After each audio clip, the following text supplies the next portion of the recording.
Alright, we are going to go through step by step, looking at the different channels of what happens during an action potential. Okay, at resting state, that is our first state, okay? Nothing has happened yet. We are floating along here at negative 70 millivolts, okay? That is being maintained by the sodium-potassium pumps and the electrochemical equilibrium between the negatively charged proteins inside the cell and the ions, sodium, potassium, chlorine, inside and outside the cell. Okay? So negative 70, nothing's going on. What happens is, during our first step, step 1 here, depolarization, we lose this negative charge and it becomes positive. Okay? So that's going to be this part of the graph. Okay? So we're going to say resting state is state 0. Here's depolarization 1.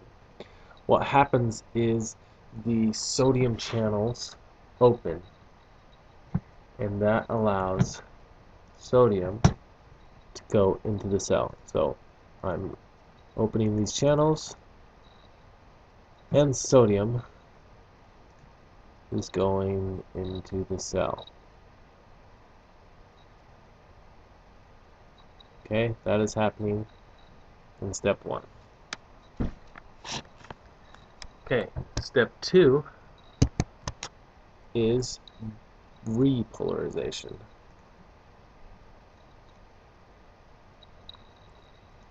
Okay, during step 2, the sodium channels remain open, but another little piece of protein comes in there and it blocks sodium from entering. Okay, and this is called deactivated. So it's deactivated channel. It's open, but it's deactivated. Okay, so sodium stops rushing in. Potassium channels open, and potassium flows out of the cell. Potassium is flowing out of these channels. Okay, if you're losing positive charge, that's going to cause everything to be negative, right? Okay, so we go all the way down back to negative 70. Repolarization. Okay, what happens in hyperpolarization is, rather than stopping there at negative 70 where we were comfortable before, potassium overshoots the resting potential.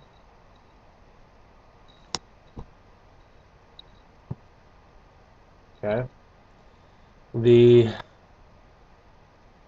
sodium channels close,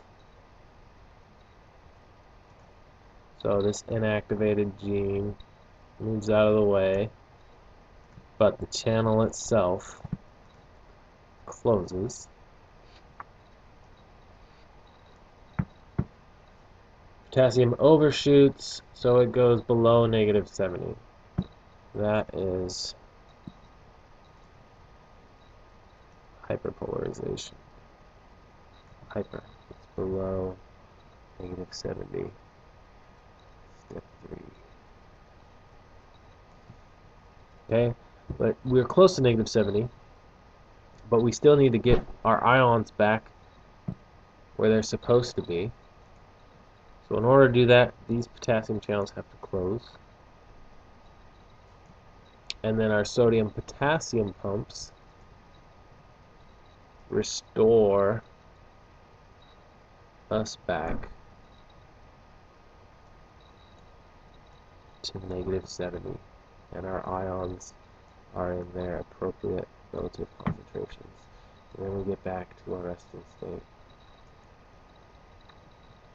Okay? That all happened, I only mess with these two channels here. Alright?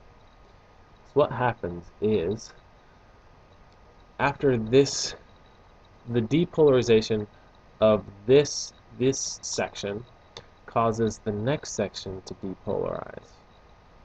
Okay? So when this section is in depolarization,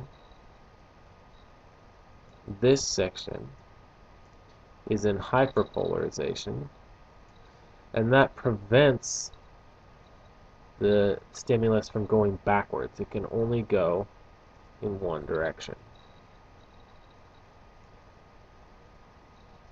Okay? And then as that depolarization causes the next set of channels to depolarize,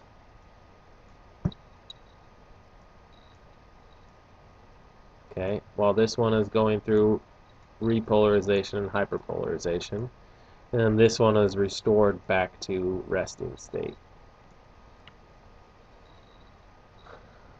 Okay?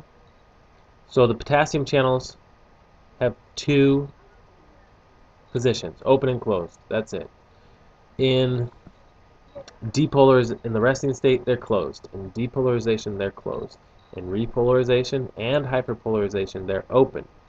And then in recovery, they close again. The sodium channels have three options. They can be open and inactivated, or they can be closed. The resting state, they're closed. Depolarization, they're open. Repolarization, they're inactivated. Hyperpolarization, they're closed. Recovery, they're closed. So those are the different channels letting in the different concentrations of sodium and potassium, or letting out. That prevents the cycle, the repolarization, hyperpolarization, prevents the stimulus from going backwards. And so you have unidirectional stimuli down the axon. And we have our relative voltages. So at rest, we're at -70. When we go through depolarization, it goes upwards close to 30 millivolts positive. Repolarization, we go back down, we overshoot -70, so anything below -70 would be hyperpolarization. And then the sodium potassium pumps restore it back.